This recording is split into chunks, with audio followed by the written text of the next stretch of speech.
Próximo destaque, mais uma informação. A delegada da Polícia Federal, Lorena Lima Nascimento, afirmou ao Supremo Tribunal Federal que o presidente Jair Bolsonaro cometeu incitação ao crime ao falar sobre a vacina contra a Covid-19 e o risco de desenvolver AIDS. A declaração ocorreu em uma live nas redes sociais no dia 21 de outubro do ano passado.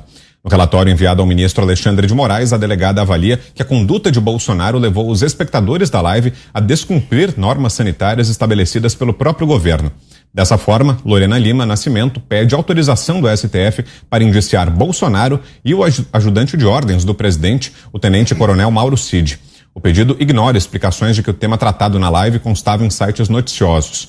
Nas transmissões semanais ao vivo, nas redes sociais, o presidente expõe e comenta notícias e destaca fatos envolvendo o governo.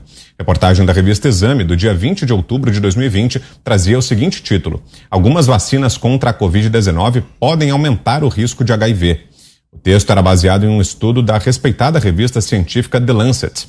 Nessa pesquisa, de 2020, cientistas afirmavam que algumas vacinas que usavam um adenovírus específico, o AD5, poderiam aumentar o risco de pacientes serem infectados com HIV, o vírus da AIDS. Depois que Bolsonaro atribuiu a Exame a afirmação que fez na live, a revista decidiu atualizar seu texto, mas não foi apenas uma alteração. Segundo o site Wayback Machine, que coleta versões de bilhões de endereços de sites de toda a internet, essa página da Exame foi atualizada 15 vezes. Foram 10 vezes apenas no mesmo dia, 25 de outubro de 2021. Um dia antes, 24 de outubro, a notícia citada por Bolsonaro já não era mais a mesma. O título agora, outubro de 2020. Algumas vacinas contra a Covid-19 podem aumentar o risco de HIV. Notem que a revista também alterou o subtítulo do post. De adenovírus utilizado na produção de vacinas contra o novo coronavírus pode ser um facilitador para que o paciente contraia o vírus da AIDS, a revista mudou para cientistas se basearam em análises feitas em 2007. Por ora, nenhum teste realizado com as vacinas da Covid mostrou resultado semelhante. No dia 25, o site colocou uma nova manchete para o texto. Outubro de 2020, algumas vacinas contra a Covid-19 podem aumentar o risco de HIV? Dessa vez com um ponto de interrogação no final. A revista Forbes também publicou uma reportagem na época em que o estudo foi lançado e atualizou o post depois da live do presidente. Nesse caso, com alerta. A informação também estava no site da agência AIDS, dedicado às notícias sobre o tema. Vale ressaltar que essa agência é chancelada pela ONU. Agora a notícia não está mais no ar. Nenhum dos portais aparece na investigação da Polícia Federal. Não é a primeira vez que a delegada Lorena Lima Nascimento adota posição contrária ao governo Bolsonaro. Em setembro de 2021, ela assinou uma carta em apoio a um delegado da Polícia Federal que se dizia perseguido por investigar uma suposta interferência de Bolsonaro na corporação, fato alegado pelo ex-ministro Sérgio Moro. Em 30 de março desse ano, já com o inquérito em curso, a delegada Lorena pediu a Moraes a prorrogação das investigações por mais tempo. Alegou que o prazo extra serviria para receber documentos restantes. O pedido de indiciamento de Bolsonaro e do ajudante de ordens ocorre um dia após o início da campanha eleitoral, na qual o presidente concorre à reeleição. Há 8 dias, Bolsonaro vetou reajuste salarial para a Polícia Federal em 2023. O fato gerou críticas dentro da corporação. Mota. É uma notícia que a gente tem que parar, pensar e repetir para poder entender. O presidente Bolsonaro fez um comentário sobre uma matéria publicada numa revista brasileira, que por sua vez fazia referência a uma matéria de uma revista estrangeira altamente respeitada sobre o assunto.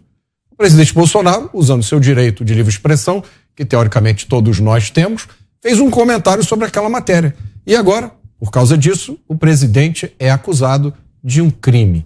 Mas que crime é esse? Se o presidente cometeu um crime, a revista também não cometeu um crime, a revista brasileira? E se a revista brasileira cometeu o crime, a revista internacional também não cometeu um crime? Que ordenamento jurídico é esse? Ou que desordenamento jurídico é esse? O pior de tudo nessa notícia, né, Brown, é o fato de que a revista foi lá no site e alterou o que ela havia publicado. Isso parece muito com a história de um livro chamado 1984, onde existia um Ministério da Verdade que decidia o que podia e o que não podia ser dito. Esse ministério não se contentava em controlar o presente, ele também precisava alterar o passado. Então ele mexia nos registros históricos para que a história confirmasse o que acontecia hoje. É exatamente isso que aconteceu nesse caso. E é muito absurdo. Queremos ouvi-la também, Ana.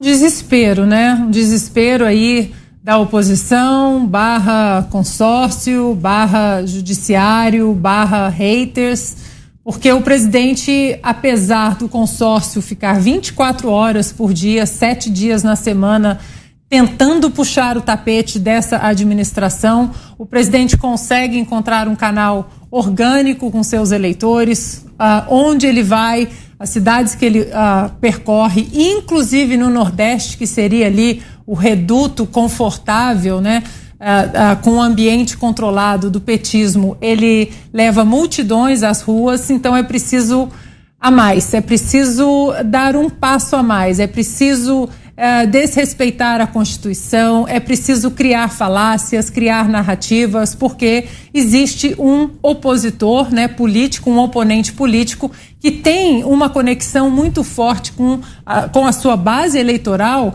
E acho que agora o presidente vem trazendo também um outro tipo de eleitor, não aquele que vota no presidente Bolsonaro, mas aquele que quer votar na plataforma que o presidente Bolsonaro vem apresentando, que ele coloca principalmente o respeito à liberdade e o respeito à Constituição. E isso a oposição está com muito medo.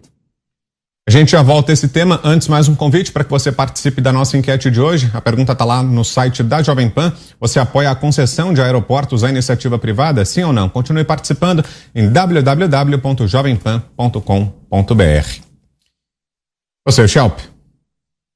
Olha, o presidente Jair Bolsonaro nessa live, ele pegou uma reportagem mal escrita de um site, de uma revista, e sem orientação nenhuma, ou pelo menos com uma orientação péssima dos seus assessores, que deveriam municiar o presidente com informações corretas e dar-lhe subsídios para informar corretamente a população.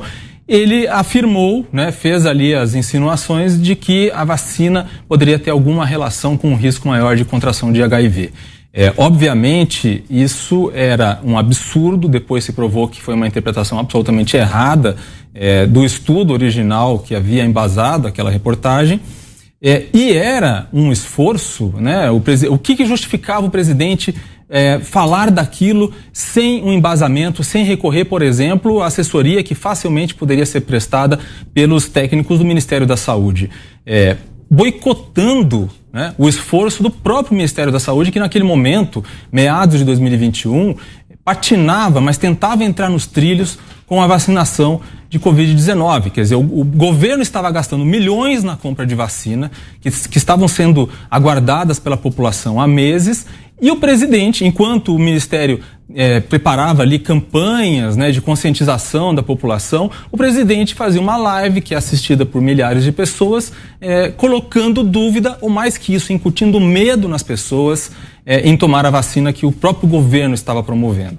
Então, realmente é uma situação gravíssima. Lembrando que também ele disse, né, que havia estudos mostrando que na gripe espanhola as pessoas morriam por causa da máscara que elas usavam, porque a máscara teria alguma coisa a ver com a pneumonia que esteve associada à morte das pessoas durante a gripe espanhola. Obviamente, também uma informação falsa. Agora, dito isto, eu acho absolutamente desnecessário e fora de lugar um pedido de indiciamento do presidente, ainda mais pela Polícia Federal, ainda mais num contexto como o atual, que a gente está aí há poucas semanas das eleições, quando os eleitores vão poder julgar o presidente nas urnas. Mota. Olha, eu vou lembrar aqui uma conversa que eu tive com o Diogo há 2 dias atrás sobre fake news. A gente conversava sobre o que era, o que não era fake news, um debate extremamente civilizado, e o Diogo deu a opinião dele. Fake news é uma notícia que não passa pelo processo de verificação de uma redação. Isso está gravado, todo mundo pode checar. Bom, essa matéria da Exame passou pelo processo de verificação de uma redação, passou por todo o processo jornalístico. Então, o que o presidente Bolsonaro fez foi pegar uma notícia que passou pelo processo de verificação de uma redação e fez um comentário sobre ela. Quer dizer, então, que além da gente não poder dar a nossa opinião sob risco de sermos classificados de disseminadores de fake news, a gente também agora, depois que lê uma matéria da grande imprensa, temos que chamar consultores, fazer uma reunião para nos certificarmos que aquela matéria que foi publicada na grande imprensa não pode ser classificada como fraudulenta ou mal preparada ou enviesada. E pior, nós corremos o risco de sofrer uma acusação criminal. Assim, que mundo é esse? Onde é que a gente vai parar? Isso não para no presidente, isso vai chegar em cada um de nós, isso vai chegar nos nossos filhos, na escola, quando eles levarem uma opinião, quando eles levarem algum material que for classificado como falso, como enviesado. O que é que vai impedir alguém de entrar com um processo criminal contra eu, contra você, contra os nossos filhos? É aí que essa história para. Diga, Schelp. Não, é só para lembrar o Mota que nós todos aqui não temos à disposição da gente os técnicos do Ministério da Saúde, assessores, conselheiros, e nem temos o alcance, né? Eu estou falando de pessoas comuns, qualquer cidadão, o alcance que tem o presidente quando faz uma live para centenas ou dezenas de milhares de pessoas.